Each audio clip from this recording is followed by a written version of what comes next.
네, 안녕하세요. 엠비엔골드 정석일 매니저입니다. 자, 오늘도 넘버원 정석 투자 시간이 돌아왔습니다. 제가 이제 이번 주에 큰 흐름을 한번 정리를 해드리고 다음 주에 여러분들이 어떤 전략을 좀 취하시면 좋을지 오늘도 시장 알찬 정보 좀 준비를 했으니까요. 끝까지 시청해 주시면 감사하겠습니다. 자, 오늘은 이제 앞에 뭐 간단한 내용들은 좀 다 차치하고 바로 본격적 내용을 들어가 볼 건데 오늘도 마찬가지로 이슈 관련돼 가지고 한번 말씀을 드릴 거고요. 그리고 다음 주에 수급도 좀 받쳐주고 그다음에 개별적으로 좀 이벤트도 모멘텀을 충분히 보유하고 있는 종목까지 소개시켜 드리겠습니다. 그래서 오늘은 전체적으로 일단 큰 시장의 흐름들부터 한번 살펴보도록 할 건데 이번 주 시장에서 가장 큰 흐름들, 가장 이슈가 됐고 가장 큰 시장의 흐름으로 작용이 됐던 게 바로 이거였죠. 백신 이슈. 백신 이슈가 나오면서 최근에는 성장주 중심으로 계속해서 상승세가 이어졌던 우리나라 시장이 최근에는 경기 민감주가 좀 반등을 해주고요. 이 성장주가 다시 한번 주춤거리는 모습들을 만들어줬었습니다. 그래서 이번 주에 가장 큰 흐름을 보게 되면 이게 있었다라고 보시면 될 것 같은데 백신 이슈를 한번 간단하게 알아보도록 할게요. 이번 주에 나왔던 이슈 중에서 이 모더나 관련된 백신 때문에 시장에서 성장주가 좀 주춤거리게 된 건데 지금 보시는 것처럼 모더나가 1차 임상 참가자 지금 모두 항체가 생겼다라는 식의 기사가 오늘 최근에 좀 보도가 됐었어요.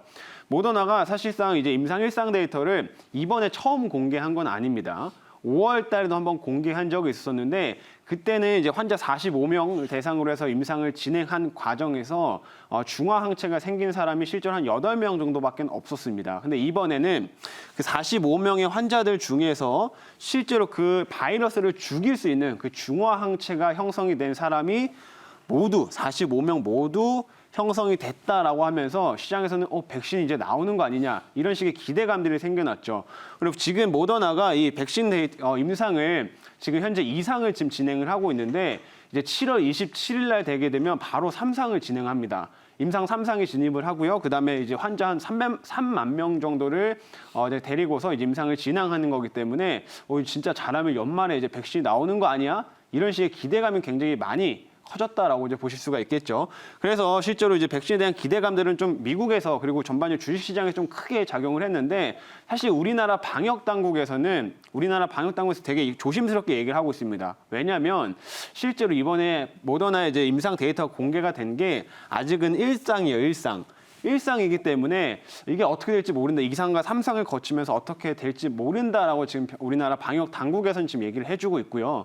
그리고 이번에 모더나가 이번 45명 기준으로 이제 환자 데이터를 공개를 했는데 실제로 임상을 했던 거는 100명이 넘어가요. 그래서 모더나가 이제 공개한 데이터 중에서 젊은 사람들 좀 비교적 한 50세 이하의 젊은 사람들을 대상으로 한 데이터를 공개를 했고 50세 이상의 그 좀 고령층에서는 항체가 형성이 됐는지 안 됐는지 이런 데이터를 아직 공개를 안 했기 때문에 우리나라 방역 당국에서는 좀 조심스럽다 이렇게 지금 얘기를 하고 있습니다. 그래서 약간의 온도차가 조금은 있지만 주식시장에서 받아들이기에는 백신이 이제 나올 수 있다라는 기대감들이 일단 크게 작용했기 때문에 전반적인 경기 민감주가 한번 반등을 되는 그런 시장이 만들어졌다라고 보시면 될 것 같아요. 실제로 제가 현대차랑 이제 금호석유라는 종목 두 가지를 이제 표시를 해놨는데 최근에 이제 모더나에 관련된 이슈들이 좀 부각이 되면서 현대차도 한번 주가 상승이 쫙 나타나고 있는 상황이고요. 이 금호석유 같은 경우도 다시 한번 쭉 상승 흐름들을 잡고 있습니다. 대표적인 경기 민감주로 볼 수 있어요. 이 두 종목 다. 근데 다만 뭐 최근에 경기 민감주 모든 종목이 다 같이 상승하는 건 아니라 거기 안에서도 어느 정도 옥석 가리기는 진행이 되고 있습니다. 현대차 같은 경우에는 최근에 제네시스 모델들 좀 출시를 하게 되면서 국내에서 모델 제품 믹스가 많이 이뤄져서 마진율이 조금씩 좋아지고 있는 상태고요. 그다음에 7월 초에 공개했던 이 수출 데이터 중에서 비교적 자동차의 수출이 좀 개선되는 흐름들이 한번 있었어요. 그래가지고 현대차가 조금 더 탄력을 받고 움직이고 있다라고 보시면 되겠고 제가 스티만 상한가에 나와서도 경기 민감주 쪽에서는 그래도 현대차가 제일 낫다라는 말씀을 한번 드린 적이 있었습니다. 실제로 잘 가고 있죠. 그래서 이런 식으로 경기 민감주들이 좀 반등을 하고 있는데 이 경기 민감주가 그럼 추세를 만들면서 계속 갈 수 있을까? 아니면 성장주가 이제 다시 한번 왕자의 자리를 올라타면서 계속해서 상승 흐름들을 이어갈 수 있을까? 이 부분에 이제 고민이 좀 생깁니다. 근데 제가 보는 시각을 말씀을 드리자면, 자, 이렇게 두 가지를 한번 제가 비교를 했어요. 현대차하고 아래에는 네이버라는 대표적인 성장주로 이제 보실 수 있는 종목 두 가지를 비교를 해봤는데, 5월 달에 이제 백신 이슈가 한 번 나온 적이 있다라고 제가 말씀을 드렸죠. 그때도 마찬가지로 모더나에서 이제 백신 이슈가 나왔던 겁니다. 그때 현대차가 이런 식으로 경기 민감주가 쭉 반등을 이어갔었고, 실제로 그때 당시에 경기 대표적인 성장주인 네이버가 다시 한번 옆으로 쭉 횡보를 하는 이런 식의 흐름들을 한 차례 만들어 준 적이 있었습니다. 그래서 이 흐름들이 지금 불과 한 2달 정도 지나가지고 다시 한번 이제 반복이 되고 있다라고 이제 보시면 될 것 같아요. 여기죠, 여기 이쪽 흐름들. 자, 그래서 서로 이렇게 둘이 반대로 움직이고 있는데, 지금 최근에 이렇게 현대차도 쭉 오르고 있고 네이버 같은 경우는 좀 빠지고 있지만, 제가 보는 시각은 그렇습니다. 실제로 이런 경기 민감주가 추세를 만들면서 계속 가기에는 좀 무리가 있다라고 생각이 들어요. 그래서 5월 달처럼 결국엔 다시 한번 민감주가 좀 반등을 한 뒤에는 어느 정도 키 맞추기가 나타난 뒤에는 다시 성장주 쪽으로 흐름들이 맞춰질 가능성이 매우 높다라고 생각을 하고 있습니다. 왜냐하면 민감주 같은 경우에는 기본적으로 지금 이제 뭐 실적이 워낙 또 안 좋았기 때문에 이게 개선된다고 하더라도 사실상 성장주에 비해서는 실제로 그렇게 큰 폭으로 개선되지는 않습니다. 아직까지 실질적 코로나로 인해서 2분기하고 3분기에는 타격을 좀 크게 받을 수밖에 없으니까 그 부분 때문에 일단 추세 상승을 강하게 만들 수 없다. 이렇게 좀 생각을 해주시면 될 것 같고요. 그리고 전반적으로 성장주에서도 아직까지는 뭐 실적이나 이런 부분들이 계속 뭐 흐름들이 그렇게 막 추세에 완벽히 무너지는 흐름들까지는 아니기 때문에 중간중간 아래 꼬리를 달면서 계속 반등을 한 번씩 보여주고 있습니다. 그래서 이런 부분을 보게 되면 아직 민감주로 전반적인 이 트렌드의 변화가 나타나기까지는 좀 무리가 있다. 이렇게 보고 있습니다. 자, 그래서 제가 이제 여러분들 제시해드리고 싶은 거는 결국엔 이거예요. 앞으로 다시 한번 성장주가 더 다시 강세를 보여줄 수 있는 그런 시장이 돌아오게 될 건데, 이전 시장하고는 조금 다른 점이 있을 거다. 이 부분을 말씀드리고 싶습니다. 왜냐하면 지금 시장에서는 이제 지수가 어느 정도 올라온 수준이기 때문에 여기서 추가적으로 지수가 더 강세를 갈 수 있을까에 대한 물음표가 좀 찍히는 시장이에요. 그래서 이제 지수를 뭐 성장주가 아무리 뭐 강하게 간다고 하더라도 정말 지수가 계속 갈 수 있을까? 이런 고민들이 시장에 많이 있고, 특히나 최근에 이제 몇몇 성장주, 언택트나 이런 종목들 중심으로 쏠림이 비교적 강했기 때문에 이제 투자자들도 고민이 많아졌습니다. 이쪽을 계속 내가 타는 게 맞을까? 아니면 다른 쪽으로 이동을 하는 게 맞을까? 이런 고민이 많아진 시점이기 때문에 이번에는 성장주가 다시 움직인다고 하더라도 굉장히 빠른 순환이 나타날 거다. 이렇게 보고 있습니다. 그래서 뭐 같은 IT 안에서도 비교적 뭐 섹터 간 순환들이 정말 빠르게 나타날 가능성이 높으니까 여러분들께서는 그 흐름들을 잘 잡아서 혹은 저점에서 잘 투자하시는 게 가장 중요하겠다. 다음 주는 그런 전략들이 가장 중요하겠다. 이렇게 말씀드릴 수가 있을 것 같아요. 그래서 제가 이제 오늘 또 말씀드리고 싶은 거는 최근에 우리나라에서 가장 좀 이슈가 됐고 했던 게 정책 관련된 모멘텀이 좀 있었고요. 그다음에 정책 관련된 흐름들하고 플러스 해가지고 5G 쪽으로 이제 수급들이 강하게 몰렸습니다. 이 마찬가지로 5G 쪽도 성장주라고 볼 수가 있죠. 5G 좀 시세를 강하게 만들었는데 최근 들어서 이 이슈가 나오고 나서 통신 쪽에서 뭐 이런 반도체 후공정 관련된 종목들로 수급들이 강하게 이동이 되고 있어요. 근데 제가 이 흐름들이 이번 주 후반에 좀 강한 흐름들을 만들어냈지만 다음 주 초까지 혹은 다음 주까지에는 충분하게 영향을 줄 수 있는 이슈이기 때문에 제가 요거를 오늘 소개시켜드리려고 하고 있습니다. 실제로 디램의 이제 세대 교체라고 이제 보실 수가 있을 것 같은데, 지금 우리나라에서 대표적으로 사용을 하고 있는 게 DDR4입니다. DDR4. DDR4를 지금 이제 각자 이제 국제 표준으로 사용을 해서 하고 있고, 우리가 DRAM 가격을 추정을 할 때도 실제 DDR4를 기준으로 지금 보고 있어요. 근데 이번에 이 국제 반도체 표준 협의 기구에서 이제 보시는 것처럼 차세대 DRAM이죠. DDR5의 표준 규격이 얼마 전에 이제 발표가 됐습니다. 그러면서 최근 들어서 이제 반도체 후공정 관련된 종목으로 수급이 강하게 이동이 되고 있는데, 왜 그런 흐름들이 일어나고 있는지 저희 하나씩 알아보도록 하겠습니다. 일단 기본적으로 이 DDR5가 뭔지부터 일단 우리가 체크를 해봐야겠죠. DDR5가 뭐냐면 지금은 사용하고 있는 거는 이 DDR4라고 설명을 드렸습니다. 요거를 사용을 하고 있는데, DDR4에서 5로 넘어가게 되면 차이점들이 이런 게 있어요. 쉽게 말하면 용량은 DDR4보다 DDR5가 4배 정도가 증가를 하고요. 데이터를 이동시키는 그 속도 같은 경우에는 2배 정도가 증가가 됩니다. 그래서 여기 나와 있는 것처럼 데이터의 전송 속도를 대폭 증가할 수 있고 그다음에 전력 소모량을 감소할 수 있다. 이런 특징들을 가지고 있어요. DDR5가. 근데 이게 장점이 뭐냐면 자, 여기 아래 한번 제가 적어놓은 걸 같이 볼게요. 사실상 여러분들이 생각을 해보시면 지금 이 메모리 반도체, D램 반도체가 나가는 공급처를 한번 생각을 해보겠습니다. 크게 보면 3가지로 볼 수가 있는데 첫 번째는 서버용, 그렇죠? 데이터 센터 쪽으로 나가는 서버용을 첫 번째로 볼 수가 있겠고 두 번째로는 이제 스마트폰 쪽으로 나가는 물량들을 볼 수가 있겠고요. 세 번째로는 이제 PC 쪽으로 나가는 걸 볼 수가 있겠는데 서버 쪽으로 한번 보시면 되겠습니다. 서버가 데이터 센터를 이제 운영하는 이제 외국계 IT 업체들 혹은 우리나라의 IT 업체들을 보게 되면 데이터 센터를 유지를 하기 때문에 그 데이터 센터는 꺼지면 안 돼요. 꺼지면 안 돼서 24시간 풀가동입니다. 24시간 풀가동인데 그렇기 때문에 전력이 굉장히 많이 소비가 되고 그러면서 유지 보수 비용이 상당히 많이 들어갑니다. 실제로 그 유지 관리하는 데 비용이 굉장히 많이 투입이 돼요.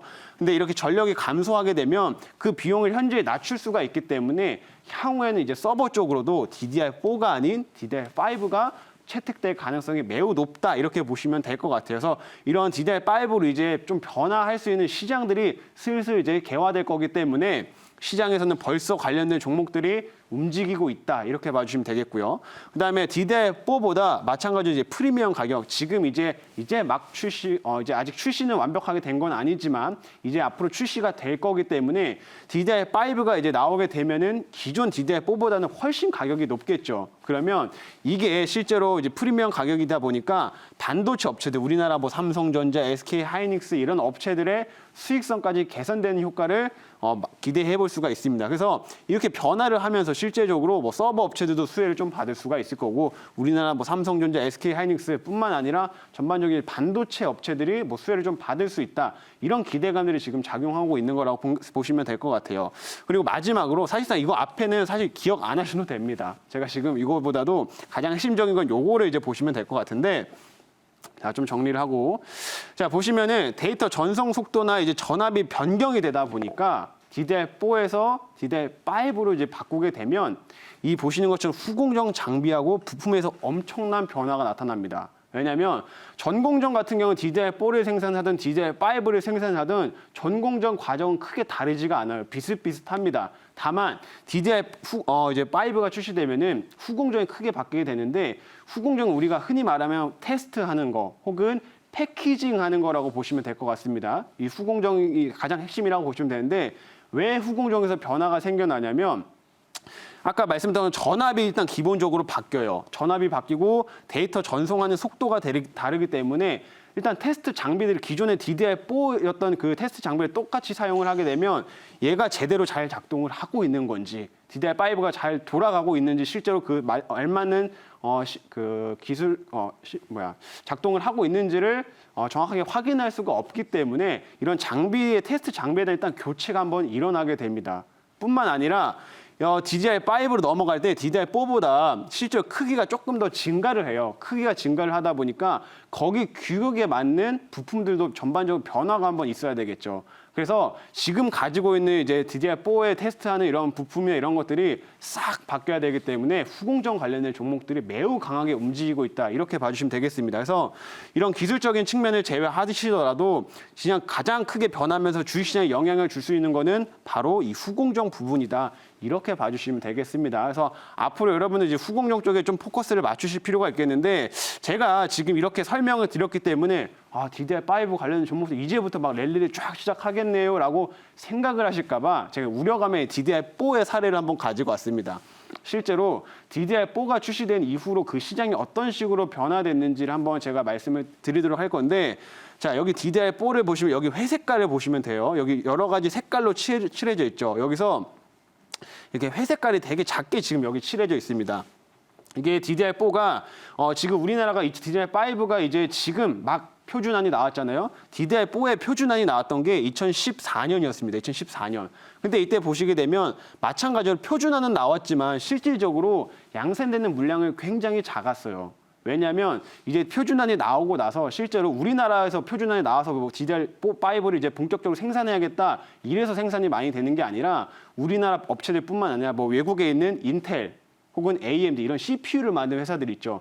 이런 메모리 반도체가 단순히 혼자 돌아가는 게 아니라 CPU라든지 아니면 메인보드랑 같이 결합돼 가지고 이 호환이 돼야 되기 때문에 이 표준안이 나오고 나면 인텔 혹은 AMD 이런 데서도 거기에 맞는 그 CPU를 생산을 하게 됩니다. 그래서 그것까지 시간이 비교적 걸리다 보니까 표준안이 나왔던 그 초기에는 양산 규모가 굉장히 작을 수밖에 없어요. 그래서 이번에도 마찬가지다. 그래서 이게 점점점 이제 확대는 될 건데 이제 올해 처음으로 표준안이 이제 확정이 된 거기 때문에 앞으로 뭐 메인보드라든지 CPU라든지 이런 것들이 생산되는 데까지는 비교적 시간이 좀 걸릴 수밖에 없습니다. 그래서 지금은 제가 어떤 부분을 핵심적으로 말씀드리고 싶냐면 지금은 양산 비중이 작으니까 실제로 그렇게 큰 수혜까지는 안 나올 거다. 실적적인 측면에서. 그래서 지금은 기대감으로 많이 움직이고 있으니까 어느 정도 현재 움직이고 있는 순환에서는 단기적인 트레이딩 관점으로 한번 접근하시면 좋겠다라고 말씀을 드리고 싶고요. 오히려 하반기로 가면 갈수록 오히려 비중을 점점 실어야 되는 섹터가 DDR5 관련된 종목이다라고 보시면 되겠습니다. 그래서 지금은 양산 규모가 굉장히 적기 때문에 앞으로 시장이 커지면 커질수록 그때부터 좀 더 비중을 실기 시작하자 이런 식으로 한번 정리를 해드리도록 할게요. 자, 그래서 DDR5 관련된 종목까지 한번 말씀을 드리겠습니다. 자, 보시면은 이제 PCB 기본적으로 PCB도 전반적으로 바뀌어야 되고 이제 거기에 테스트 이게 다 후공정 관련된 부품이나 장비거든요. 그래서 뭐 PCB라든지 모듈 그리고 소켓, 장비들 이런 것들이 전반적으로 한번 변화가 일어나야 되는데 보시면 이런 관련된 종목을 이렇게 보시면 될 것 같아요. 대덕전자, 뭐 심터, 심텍, 해성DS, 리노공업 이런 식으로 쭉 종목이 있는데 제가 여기서 몇 가지를 추려드리겠습니다. 하반기에 가면 갈수록 비중을 좀 더 실어야 되는 종목 딱 4가지로 추려드릴게요.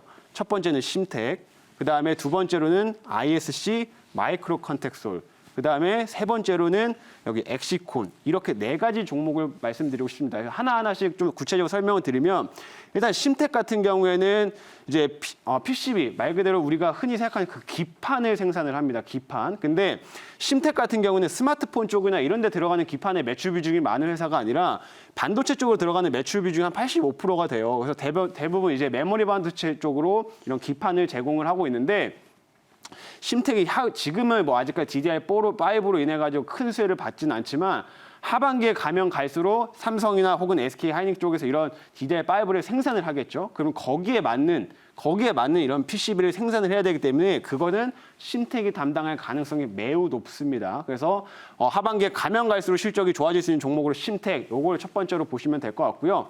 두 번째로는 이제 ISC 이렇게 마이크로 컨텍솔 이렇게 2개를 말씀드리는 소켓이라고 적혀있죠. 소켓이 뭐냐면 이제 반도체를 테스트하는 과정에서 최종 생산된 반도체를 어디다가 집어 넣어가지고 이제 테스트를 하게 돼요. 그래서 버닝 소켓이라고 표현을 하게 되는데 이 반도체를 쉽게 말하면 껍데기 정도라고 표현을 할 수가 있겠죠. 그런 껍데기에 집어넣고 그래서 여기서 열을 얼마나 버티는지를 테스트하게 됩니다. 근데 그런 버닝 소켓을 생산을 하는 게 ISC와 마이크로 컨텍솔이라고 보시면 돼요. 근데 제가 왜 여기서 리노공업을 제외하고 이제 말씀을 드리냐면 리노공업 같은 경우에는 매출 비중의 지금 한 97% 정도가 비메모리입니다. 비메모리. 이쪽은 비메모리이기 때문에 실제로 메모리 반도체 쪽에서 이제 수혜를 받을 수 있는 거는 ISC와 마이크로 컨텍솔 정도가 되겠다라고 보시면 되겠어요. 그래서 구체적으로 한번 더 설명을 드리면 ISC 같은 경우는 약간 SK 하이닉스 쪽으로 매출 비중이 조금 더 많은 회사라고 이제 보시면 될 것 같고요. 마이크로 컨텍솔은 실제로 삼성 쪽으로 이제 DDR5 관련된 이런 테스트 소켓들을 공급을 하게 되면서 하반기로 가면 갈수록 실적이 좋아질 수 있는 종목들이다라고 보시면 되겠습니다. 그래서 후공정은 뭐 장비보다도 선제적인 이런 부품들의 변화들이 좀 있을 거기 다른 것보다도 부품적인 차원에서 변화가 좀 있을 거기 때문에 이런 두 종목은 하반기에 가면 갈수록 계속 관심을 가져보셔라 말씀드리겠고 마지막으로 엑시콘. 엑시콘은 사실 제가 이 종목을 6월 달에 제가 스치면 상한가에 나와가지고 편입을 했던 종목입니다. 그래서 최근에 흐름들을 보시게 되면 굉장히 주가 상승이 가파르게 하면 쭉 올라가고 있는데 엑시콘은 기본적으로 이제 테스트하는 장비를 생산을 하기도 하고요. 그다음에 실제로 삼성한테 물량들을 받아가지고 직접 테스트를 하는 업체입니다. 근데 이 회사가 왜 제가 그때 스치면 상한가에서 편입을 했었냐면 이 DDR5 관련된 종목 중에서 왜 엑시콘을 설명을 드렸었냐면 이번에 삼성으로 이제 단독 공급 계약을 맺었던 기업이기 때문이에요. 단독 공급. 실제로 이번 삼성이 하반기 라인들을 이제 바꾸게 되면은 거기에 들어가는 장비 이런 거를 삼성하고 이제 단독 공급으로 계약을 이미 맺어놨습니다. 그래서 그런 장비 쪽에서 하반기에 매출이 증가가 될 수 있고 또 추가적으로 테스트까지 하는 업체다 보니까 하반기로 가면 갈수록 실적이 더 좋아질 수 있는 종목이다. 그러면서 제가 6월 달에 이제 6월 말쯤에 이제 편입을 했었었는데 최근에 주가 상승이 엄청 좋죠. 근데 이 종목도 마찬가지로 삼성 쪽으로 거래선이 굉장히 탄탄하기 때문에 마찬가지로 지금 뭐 단기적으로는 반등이 좀 크다라고 보실 수는 있겠지만 하반기로 가면 갈수록 계속해서 관심을 가져야 될 종목이다. 이렇게 보시면 되겠습니다. 그래서 심텍과 ISC, 마이크로 컨텍스, 엑시콘 이렇게 크게 보면 이 네 가지 종목을 오히려 하반기에 가면 갈수록 투자 비중을 좀 더 늘릴 필요가 있겠다. 이런 식으로 정리해드리고 이 이슈는 이제 마무리 짓겠습니다. 자, 그러면 이제 여기서 이제 마무리 짓기 아쉬우니까 제가 다음 주에 이제 볼 수 있는 종목도 소개시켜드리도록 하겠습니다. 제가 매주 이렇게 마지막에 종목들 몇 가지 소개시켜드리고 있는데 지난주에 했던 거 한번 체크를 해볼게요. 지난주에 제가 여기에서 코리아 서킷이라는 종목을 말씀을 드렸습니다. 말씀을 드렸고 그 자리가 여기였어요. 금요일 날 여기였습니다. 그래서 보시면은 월요일, 화요일하고 한 잠깐 단기적인 조정이 조금 들어왔고요. 뭐 2, 3% 정도 조정이 들어왔고 그 이후로 주가 상승이 컸는데 한 20% 정도 수익이 나왔죠. 그래서 코리아 서킷도 이런 식으로 큰 2번 여기서 벌써 이렇게 2번 소개시켜 드렸습니다. 이 자리에서. 네, 그 수익이 잘 나고 있으니까 이 뒤에 있는 종목들도 한번 관심 가져보세요. 첫 번째는 이제 사막 콘덴서라는 종목인데 아까 말씀드렸던 것처럼 다음 주에는 이제 성장주 이런 IT 섹터들에서도 비교적 빠른 순환매가 나타날 가능성이 크다라고 말씀드렸죠. 근데 유일하게 지금 상승이 크지 않은 섹터가 MLCC입니다. MLCC인데 어제 실제로 이재용 부회장이 실제로 삼성 전기를 한번 방문을 했습니다. 삼성 전기를 방문을 해가지고 거기에서 이제 실제로 삼성 전기가 오늘 조금 반등하는 모습을 보여줬는데 그 흐름들을 하고 같이 다음 주에 수급이 한번 들어갈 수 있을 만한 종목으로 체크하시면 좋겠고 실제로 MLCC가 지금 2분기에는 타격이 좀 컸었어요. 2분기에는 실적이 좋게 안 나오겠지만은 3분기에 지금 이제 가전이라든지 그리고 전장용, 전기차 쪽으로 들어가는 MLCC를 생산을 하기 때문에 그 부분 때문에 하반기에 실적 개선 기대감이 굉장히 큰 종목이다라고 보시면 되겠어요. 그래서 이번에 이제 수급이 많이 안 들어가는 섹터로 순환매 관점에서 한번 접근해 볼 만한 종목 첫 번째로 사막 콘덴서 이렇게 말씀드리도록 하겠고요. 두 번째로는 SM인데 요거는 트레이딩 관점으로 한번 접근해 보라고 제가 가지고 왔습니다. 왜냐하면 사실 SM 이런 엔터 관련된 종목들은 약간 바이오하고 좀 비슷하게 보시면 될 것 같아요. 왜냐하면 사실상 밸류를 측정하기가 좀 어렵습니다. 그냥 여기 소속 가수들이 얼마나 인기를 많이 얻었느냐, 얼마나 활동을 많이 했느냐 이런 것들을 측정하면서 수익성이 크게 달라지기 때문에 밸류를 정확하게 측정하기 좀 어려운 부분이 있는데 추세를 타고 올라갔을 때는 좀 관심 있게 트레이딩 해볼 만한 종목이라고 보시면 돼요. 그래서 엔터주 쪽으로는 그럼 계속해서 이벤트가 있느냐, 이슈가 있느냐 이걸 체크해 봐야 되는데 실제로 2분기 같은 경우에는 여기 소속 가수인 NCT와 그다음에 엑소 이 엑소가 2분기에 앨범 판매량이 323만 장을 벌써 판매를 했다고 합니다. 그래서 2분기에 실적 어느 정도 좀 상쇄시켜줄 수 있을 만한 요소가 한 번 있었고 하반기에 지금 SM의 소속 가수인 이제 샤인이라는 그룹이 이제 군대에서 복귀를 하게 되고요. 그 다음에 이제 걸그룹, 신인 걸그룹도 하반기에 지금 데뷔를 앞두고 있기 때문에 그런 이벤트들과 더해져서 단기적인 추세 상승 한번 이어질 가능성이 있는 종목이다라고 보시면 되겠습니다. 그래서 오늘 두 종목은 지금 보시는 것처럼 자, 사막 콘덴서와 그다음에 SM 이렇게 두 종목을 소개시켜 드렸으니까 다음 주에 한번 관심 가져보시고 DDR5 쪽도 한번 꾸준하게 관심 가져보시면 좋을 것 같습니다. 자, 그러면 이제 오늘 여기까지 소개시켜 드리도록 하겠고요. 넘버원 정석 투자 시간을 이제 여기서 마치도록 하겠습니다. 감사합니다.